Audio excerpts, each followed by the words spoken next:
छोटा सा कस्बा था जहां रोहन नाम का लड़का अपनी दादी के साथ रहता था। रोहन के माता पिता शहर में नौकरी करते थे और साल में बस 2 बार ही घर आते थे। दादी ही उसके लिए माँ भी थीं और पिता भी। वह रोज सुबह उसे स्कूल के लिए तैयार करतीं, उसके जूते पॉलिश करतीं और माथे पर हाथ रखकर दुआ देतीं, खुश रहो बेटा, दुनिया में रोशनी फैलाना। रोहन स्कूल तो जाता था पर मन हमेशा दादी के पास ही रहता था।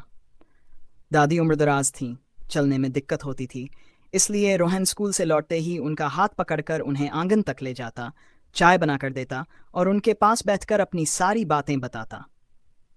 एक दिन स्कूल में एक प्रोजेक्ट मिला, अपनी जिंदगी के सबसे खास इंसान पर निबंध लिखो। सब बच्चे उत्साहित थे, कोई अपनी माँ पर लिख रहा था, कोई पापा पर, कोई अपने हीरो पर।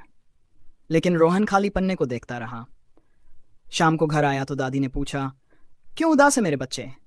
रोहन बोला, मुझे समझ नहीं आ रहा कि मैं आपके बारे में क्या लिखूं। आप इतनी सारी हैं कि शब्द कम पड़ रहे हैं। दादी हंस दी, जो दिल से निकले वही लिख देना। उसी रात रोहन देर तक जागकर लिखता रहा। दादी कैसे उसकी हर मुश्किल में साथ खड़ी रहीं, कैसे उसे गिरने से पहले ही संभाल लेती, कैसे वह उनकी गोद में सिर रखकर दुनिया की हर चिंता भूल जाता था। अगले दिन उसने स्कूल में अपना निबंध पढ़ा। क्लास में बिल्कुल शांति थी, सब बच्चे उसे देख रहे थे और उसकी टीचर की आंखों में आंसू थे। टीचर ने कहा, रोहन, तुमने साबित किया कि हीरो पहनते तो केप हैं, लेकिन असली हीरो तो हमारे घरों में ही होते हैं। उसी शाम रोहन भागता हुआ घर आया। दादी वरांडा में बैठी थीं।